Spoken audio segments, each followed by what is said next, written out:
Jemaat Tuhan dimanapun berada, kami mengajak segenap jemaat untuk melakukan aksi puasa atau berpantangan di masa pandemi ini dengan menaati protokol kesehatan seperti selalu memakai dan menaruh masker dengan benar. Rutin mengganti atau mencuci masker setelah dipakai dan menggunting tali masker setelah digunakan sambil turut serta menjaga lingkungan. Mencuci tangan setiap saat sebelum dan sesudah menyentuh barang-barang yang kita gunakan, menjaga tangan tetap steril, menjaga jarak dengan orang sekitar, namun tetap peduli pada mereka yang membutuhkan pertolongan. Menjauhi kerumunan, lakukanlah aktivitas di rumah sambil mempererat relasi bersama dengan keluarga. Kurangi mobilitas, sekaligus mengurangi polusi udara, dan kita juga menghemat pengeluaran kita. Mari jemaat, kita saling menjaga keselamatan, kita berkorban demi sesama sambil menghayati pengorbanannya di kayu salib bagi kita umat manusia yang berdosa.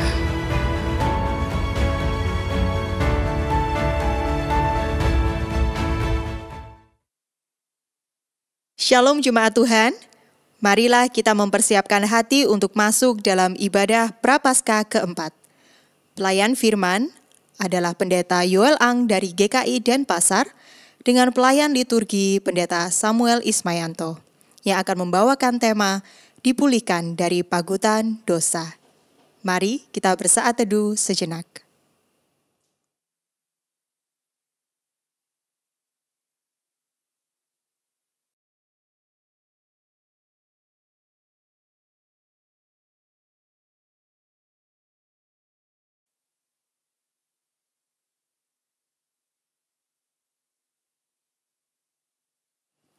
Langit menceritakan kemuliaan Allah dan cakrawala memberitakan pekerjaan tangannya. Sungguh besar segala kebaikan Tuhan.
Jemaat yang terkasih, kita memasuki ibadah Prapaskah keempat dengan pengakuan bahwa pertolongan kita di dalam nama Bapa, Anak, dan Roh Kudus. Amin.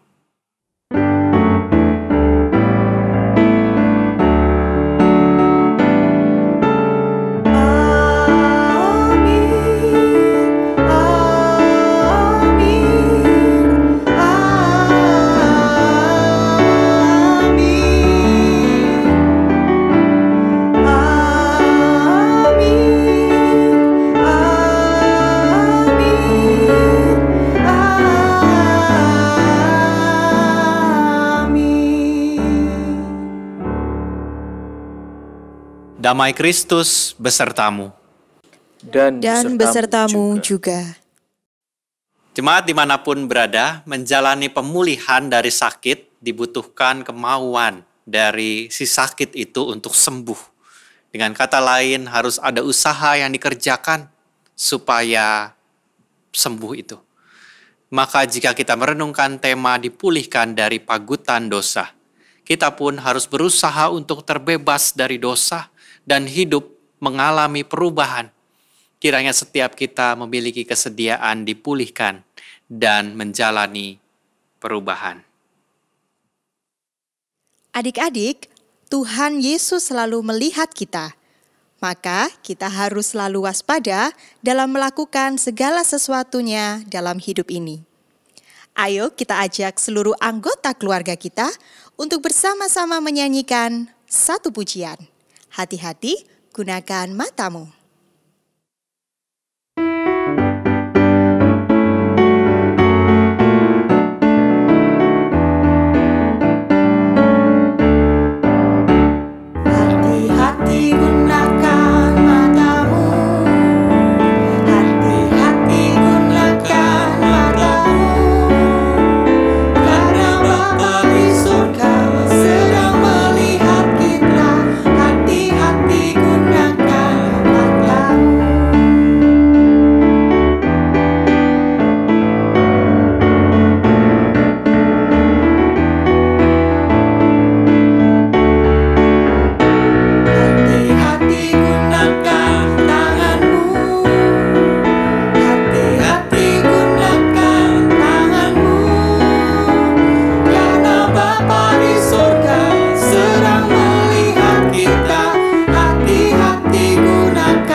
Lilin yang dipadamkan menunjukkan bahwa sebagai manusia, seringkali kita gagal mewujud nyatakan terang Kristus. Karena itu, mari kita mengaku dosa di hadapannya.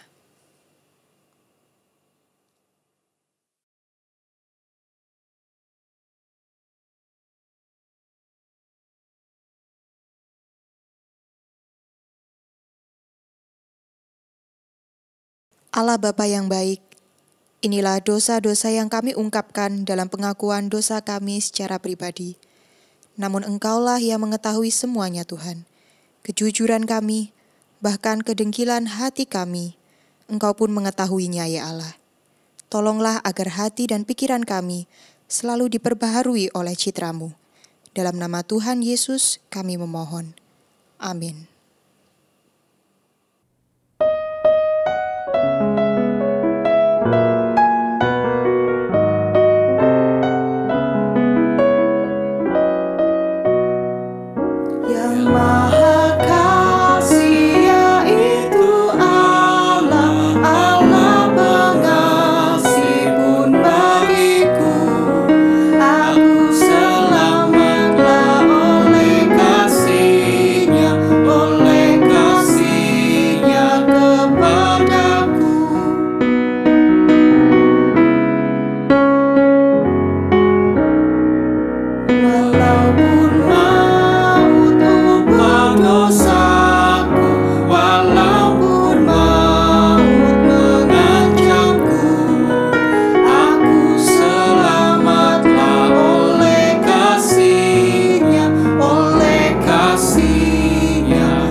Anugerah Tuhan nyata buat kita semua, demikian sabdanya dari Mazmur 25 ayat 4 dan ayat yang kelima.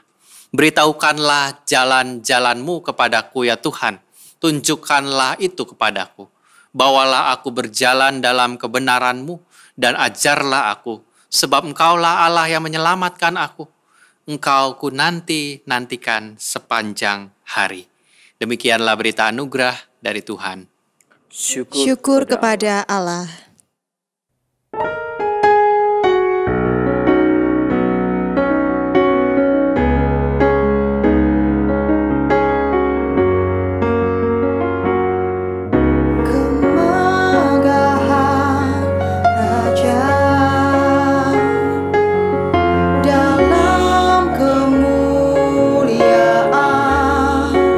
Bumi pun bersuka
Mari kita berdoa. Bapa di surga, bersyukur ketika kami disapa, bahkan ditegur oleh kebenaran firman Tuhan pada hari ini. Itu menunjukkan bahwa kami masih diperhatikan oleh Tuhan. Dan biarlah kami boleh menerima, mengoreksi diri kami dari segala teguran Tuhan di dalam kehidupan kami. Dan kehidupan kami menjadi kehidupan yang semakin berkenan kepada Tuhan. Kiranya Roh Kudus mengurapi setiap kami, membuka hati kami.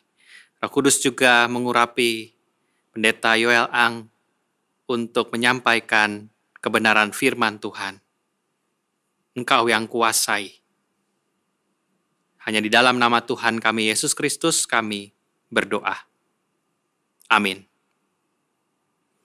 Sabda Tuhan dibacakan dari Injil Yohanes pasal yang ke-3 ayat ke-14 hingga ayat ke-21.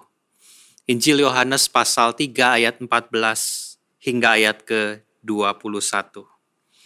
Dan sama seperti Musa meninggikan ular di padang gurun, demikian juga Anak Manusia harus ditinggikan, supaya setiap orang yang percaya kepadanya beroleh hidup yang kekal. Karena begitu besar kasih Allah akan dunia ini, sehingga Ia telah mengaruniakan Anak yang tunggal, supaya setiap orang yang percaya kepadanya tidak binasa, melainkan beroleh hidup yang kekal.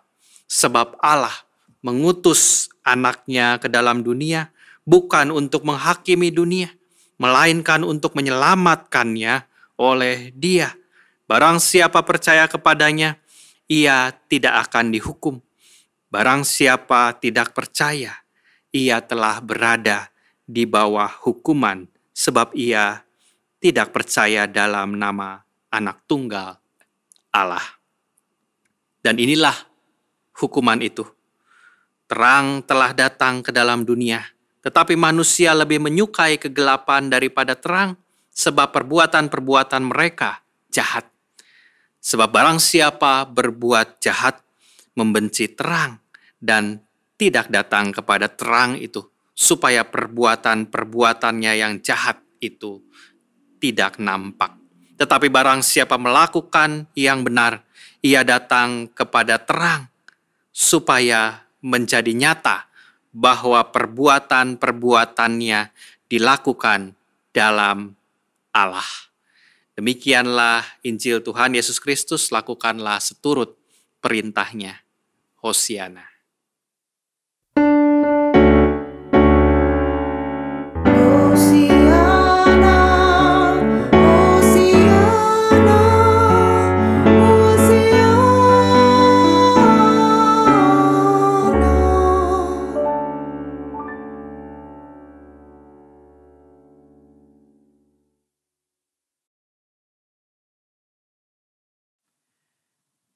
Dihukum. Saudara, rasanya tidak ada seorang pun di dunia ini yang senang dihukum. Biasanya walaupun sudah terbukti bersalah, manusia pada umumnya akan berusaha mencari cara agar dirinya tidak perlu menanggung hukuman. Nah, saudaraku yang terkasih, dalam bacaan kita hari ini merekam tentang bagaimana cara agar manusia berdosa dapat terhindar dari hukuman Allah. Ini berita gembira, bukan? Dan yang menarik, saudaraku, cara tersebut bukan buatan manusia, tetapi murni buatan dan inisiatif Allah. Oleh karena itu dijamin cara ini efektif. Tidak perlu diragukan lagi. Nah, lalu bagaimana caranya? Bagaimana caranya agar manusia dapat terlepas dari hukuman Allah? Satu, yaitu dengan percaya kepadanya. Atau percaya kepada Yesus. Saudara yang terkasih, kalimat percaya kepadanya diulang beberapa kali dalam bacaan kita. Paling tidak di sini saya menghitung kalimat percaya kepadanya itu diulang hingga 3 kali. Yaitu di ayat 15, 16, dan 18. Dan ini menjadi topik sentral dalam percakapan Yesus saat itu dengan Nikodemus. Siapa Nikodemus? Saudara, Nikodemus adalah seorang Farisi, dan dia dicatat juga adalah seorang pemimpin agama Yahudi.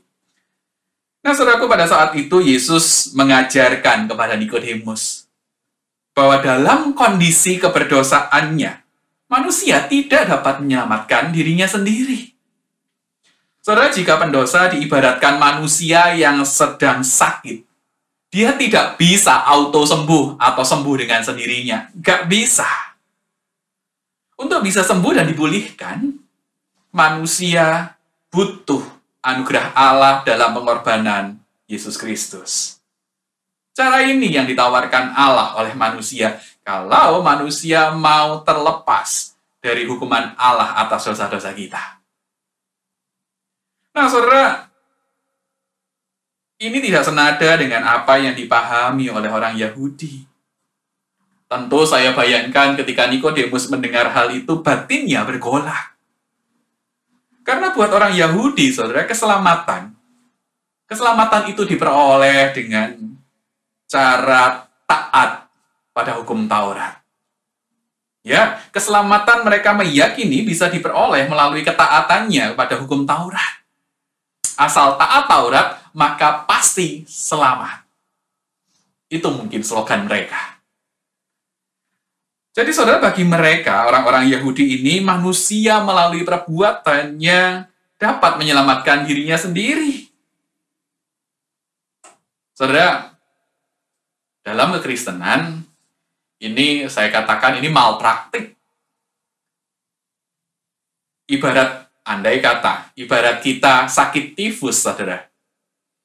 Tetapi kita minumnya obat flu. Sakit tifus, minumnya obat flu. Sembuh? Enggak.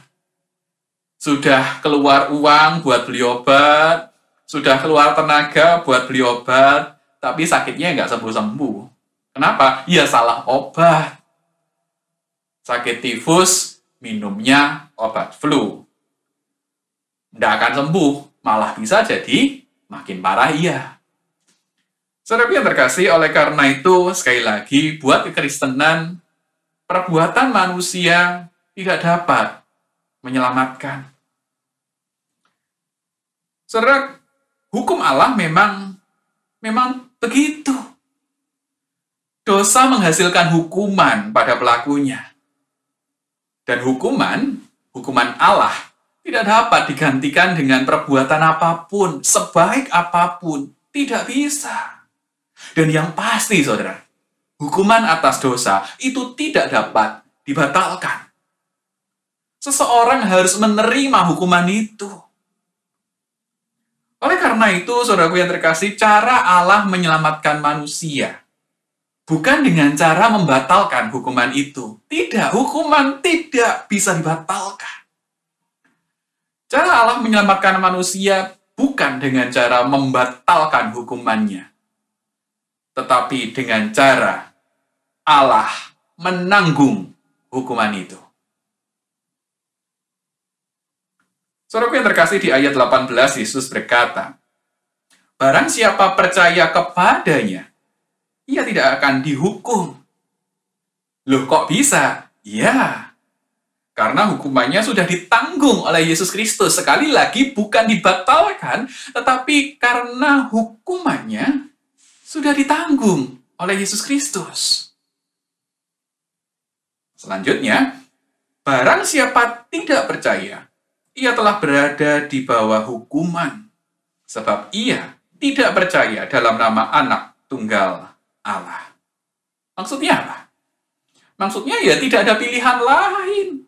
Bagi mereka yang tidak percaya, maka ya ia harus menanggung hukumannya sendiri. Kalau percaya, hukumannya ditanggung oleh Yesus. Kita yang berdosa, Yesus yang menanggung hukumannya. Sederhananya begitu. Nah, saudara yang terkasih, sekali lagi, ini berita gembira, bukan? Inilah inti dari Injil. Bahwa Allah begitu mengasihi manusia. Bahkan walaupun ketika manusia begitu mengecewakan hatinya, Bahkan ketika manusia begitu rupa melakukan dosa. Tetapi kasih Allah tidak tega sebetulnya membiarkan manusia dihukum. Allah tidak tega manusia beroleh kematian kekal. Oleh karena itu Yohanes 3 ayat 16 merupakan salah satu ayat favorit kita, bukan orang Kristen. Karena begitu besar kasih Allah akan dunia ini. Sekali lagi, karena begitu besar kasih Allah akan dunia ini, sehingga ia telah mengaruniakan anaknya yang tunggal, supaya setiap orang yang percaya kepadanya tidak binasa, melainkan beroleh hidup yang kekal.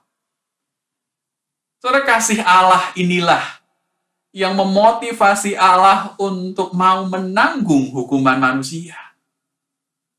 Dan kasih yang besar ini menggerakkan Allah dalam diri Yesus Kristus untuk mau mati. Sekali lagi, mati untuk Anda dan saya. Kita yang berdosa, Dia yang dihukum. Kita yang bersalah, Dia yang dihukum. Saudara yang terkasih, saya yakin kita sering mendengar kalimat ini. Saya yakin kita sebagai orang Kristen sudah bolak-balik tahu tentang ajaran keselamatan Allah Kristen ini. Ini ajaran klasik. Ini sesuatu hal yang biasanya akan kita dengar di kelas-kelas katekisasi, khususnya di GKI. Dan saudaraku yang terkasih, oleh karena itu, ketika hari ini ajaran klasik ini kembali diperdengarkan, saudara, hari ini kita sebagai umat percaya harusnya mengingat sekaligus mensyukurinya. Ini sebuah anugerah yang tak ternilai. Mahal, saudara. Seharusnya Anda dan sayalah yang mati. Tetapi Allah tidak membiarkan itu. Allah memutuskan di dalam diri Yesus Kristus, Ia memutuskan mati agar Anda dan saya tetap hidup. Bergembiralah, karena Anda dan saya dapat terhindar dari kematian kekal. Bersukacitalah, karena Anda dan saya beroleh kehidupan kekal. Tetapi saudaraku yang terkasih dalam Yesus Kristus, ada satu hal penting yang juga harus kita ingat. Bahwa ketika kita merayakan kasih karunia Allah berupa keselamatan itu, ketika kita bersyukur atas karya pengorbanan Kristus di kayu salib, saudara, ada satu hal penting yang juga harus kita ingat. Bahwa menjadi orang Kristen, memang kita mendapat fasilitas keselamatan itu. Kita mendapat sesuatu, bukan? Tetapi ingatlah, menjadi orang Kristen tidak hanya sebatas dan semata-mata mendapat sesuatu. Tetapi menjadi orang Kristen juga harus melakukan sesuatu. Apa itu? Salah satunya adalah jadilah umat Kristen yang bertanggung jawab atas kasih karunia yang sudah diberikan oleh Allah itu. Kasih karunia yang bermodalkan nyawa, saudara. Kasih karunia yang beralaskan darah Kristus. Oleh karena itu, hiduplah dengan pantas bagaimana layaknya penerima anugerah keselamatan yang mahal itu. Milikilah kesadaran dan kepekaan akan dosa.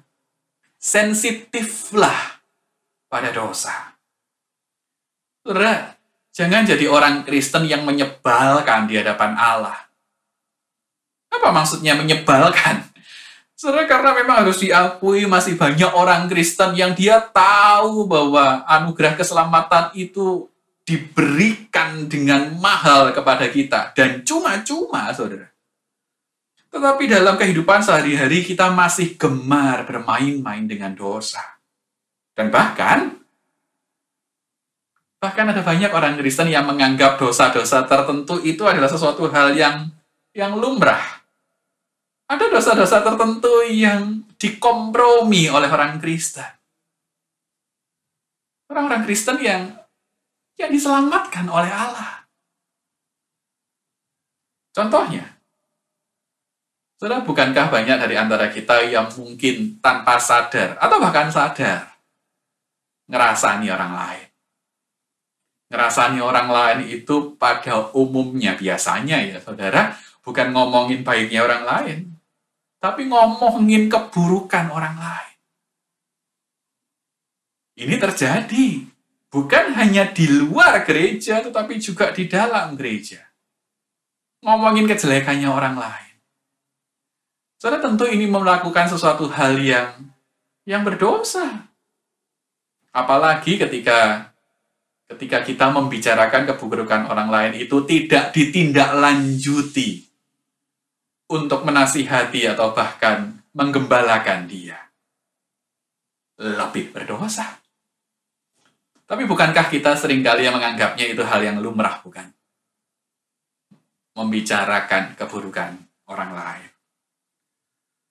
Saudara, banyak juga dari antara kita yang menganggap bahwa nggak jujur itu nggak apa-apa. Nggak jujur yang kecil-kecil itu nggak apa-apa. Banyak orang tua yang demi menenangkan anaknya, dia berbohong kepada anak-anaknya. Banyak juga anak-anak yang demi kesenangan pribadinya berbohong kepada orang tuanya. Menutupi sesuatu, saudara. Tanpa sadar, kita sebetulnya sudah melakukan sesuatu hal yang mengecewakan hati Tuhan. Ya, Tuhan yang menyelamatkan Anda dan saya itu. Tuhan yang sudah mau berkorban buat Anda dan saya itu. Belum lagi nanti kalau egoisnya kumat, berlaku tidak ramah kepada orang lain, marah-marah, mengumpat, berkata-kata kasar, banyak. Seringkali kita tidak memiliki kepekaan akan dosa. Dan hal itu, saya membayangkan akan mengecewakan hati Tuhan yang sudah begitu baik kepada Anda dan saya. Saudaraku yang terkasih, tentu Tuhan berharap agar kita orang-orang yang sudah dipulihkan dari pagutan dosa ini, sesuai dengan tema kita hari ini, tentu Tuhan berharap agar kita ini dapat mengalami perubahan hidup. Tentunya berubah menjadi lebih baik. Meninggalkan manusia lama, mengenakan manusia baru. Terus berusaha, berupaya agar hari demi hari kita menjadi pribadi yang lebih berkenan di hadapan Allah. Coba Anda ingat, hari ini Anda sudah menjadi pribadi yang lebih baik, belum? Sebagai ungkapan syukur atas karya keselamatan Allah, sebagai ungkapan syukur bahwa kasih karunia Allah itu telah diberikan kepada kita secara cuma-cuma, sudahkah kita mempunyai sikap tutur kata dan perilaku yang menyenangkan hati Tuhan?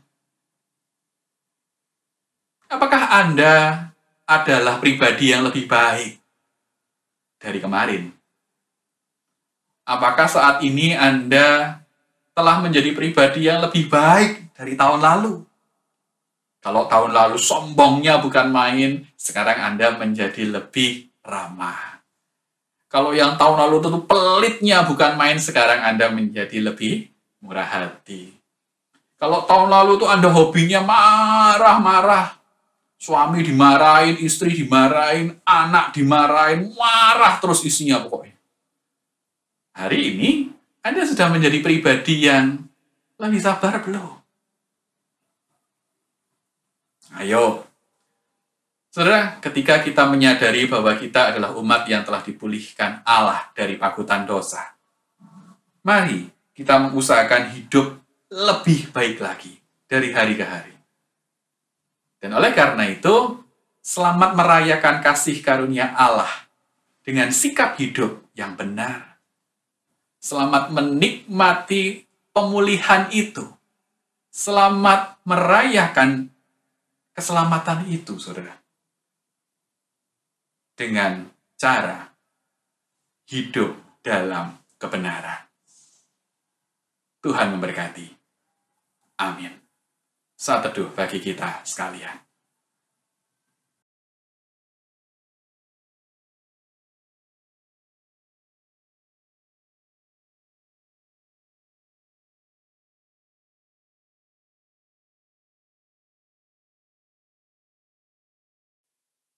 Dengan hati yang tertuju pada Tuhan, mari bersama kita ikrarkan pengakuan iman kita seturut pengakuan iman rasuli yang berbunyi demikian.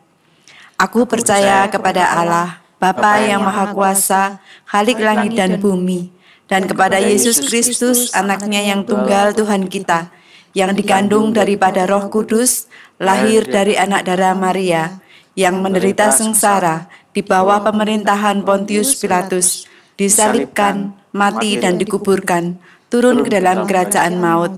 Pada hari yang ketiga, bangkit pula dari antara orang mati, naik ke surga, duduk di sebelah kanan Allah, Bapa yang Maha Kuasa, dan dari sana Ia akan datang untuk menghakimi orang yang hidup dan yang mati. Aku percaya kepada Roh Kudus, gereja yang kudus dan am, persekutuan orang kudus, pengampunan dosa, kebangkitan orang mati, dan hidup yang kekal. Jemaat, mari kita menaikkan syafaat kita. Mari berdoa. Bapa di surga, kami mengucap syukur atas firman yang sudah diberitakan. Kami mengucap syukur dimanapun kami berada, jemaat-Mu berada. Kami boleh diberi kesempatan untuk beribadah dan diingatkan selalu untuk mengenang masa-masa sengsara Tuhan kami Yesus Kristus, sehingga Tuhan yang terus mengubahkan diri setiap kami jemaat-Mu. Kami juga hadir bersama-sama dengan jemaat-Mu yang sakit, yang ada di dalam kelemahan tubuh, yang ada di dalam pergumulan persoalan kehidupan mereka. Apa yang mereka usahakan, kiranya Tuhan yang beserta juga dengan setiap jemaat-Mu. Kiranya Tuhan yang mengerti setiap pergumulan mereka, dan mereka, jemaat-Mu, boleh terus bersabar di dalam setiap pergumulan-pergumulan, dan semakin bersandar hanya kepada Tuhan. Kami berdoa untuk gereja-Mu dengan segala pelayanan yang terus diusahakan. Pelayan-pelayan Tuhan yang Tuhan hadirkan, kiranya Tuhan juga yang berikan kesehatan, kekuatan, dan sukacita melayani Tuhan di gereja-Mu di tempat ini. Lalu pada hari ini ya Tuhan, ada penatua-penatua yang diteguhkan untuk menjalani pelayanan sebagai penatua. Kiranya Tuhan yang memberikan kesehatian kepada setiap mereka, penatua yang terpilih, untuk boleh bersama-sama melayani Tuhan bagi jemaat-Mu di gereja-Mu. Dan juga kami teringat ada pelayan-pelayan Tuhan juga yang mengakhiri masa jabatannya sebagai penatua. Kiranya cinta kasih Tuhan terus hadir melingkupi kehidupan mereka bersama dengan keluarga. Kami berdoa bagi bangsa dan negara kami, bersyukur atas distribusi vaksin yang terus Engkau hadirkan dan campur tangan di dalamnya. Biarlah setiap masyarakat boleh menerima kebaikan Tuhan lewat vaksin yang didistribusikan, diberikan terus bagi masyarakat. Inilah doa dan permohonan kami yang kami panjatkan hanya di dalam nama Tuhan kami Yesus Kristus yang mengajar kami berdoa. Bapa kami yang di sorga, dikuduskanlah nama-Mu, datanglah kerajaan-Mu, jadilah kehendak-Mu di bumi seperti di sorga. Berikanlah kami pada hari ini makanan kami yang secukupnya, dan ampunilah kami akan kesalahan kami, seperti kami juga mengampuni orang yang bersalah kepada kami. Dan janganlah membawa kami ke dalam pencobaan, tetapi lepaskanlah kami daripada yang jahat, karena Engkaulah yang punya kerajaan, dan kuasa, dan kemuliaan sampai selama-lamanya. Amin. Tiba saatnya bagi kita untuk memberikan persembahan sebagai wujud dari rasa syukur kita atas penyertaan Tuhan. Persembahan dapat ditransfer ke rekening GKI Citraland atau melalui QR Code.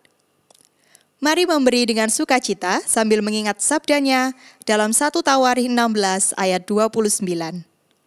Berilah kepada Tuhan kemuliaan namanya, bawalah persembahan dan masuklah menghadap Dia. Sujudlah menyembah kepada Tuhan dengan berhiaskan kekudusan.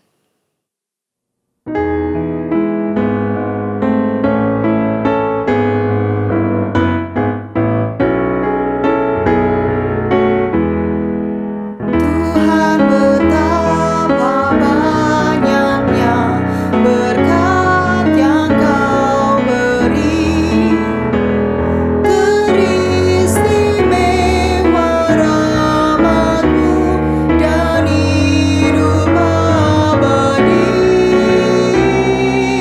Terima kasih ya Tuhanku atas keselamatanku.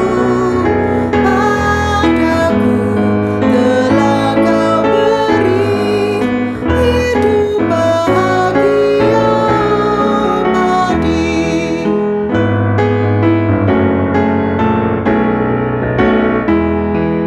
Setiap hari rahmat-Mu tiada putusnya. Hendak ku puji nama-Mu tetap selamanya. Terima kasih ya Tuhanku atas keselamatanku. Padaku telah Kau beri hidup bahagia abadi. Mari kita bawa persembahan kita dalam doa. Terima kasih Tuhan Yesus, kami membawa persembahan yang terkumpul ini sebagai ungkapan syukur, dan kiranya seluruh hidup kami pun menjadi ungkapan syukur untuk memuliakan nama-Mu. Dalam nama Tuhan Yesus kami bersyukur. Amin.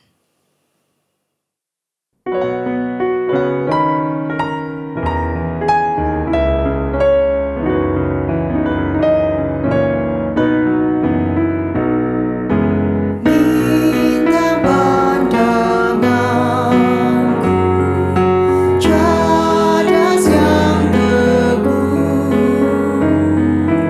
pandu yang setiawan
Jemaat yang terkasih, kembalilah di dalam kehidupanmu sambil tetap mengarahkan hati kepada Tuhan dan terimalah berkat-Nya.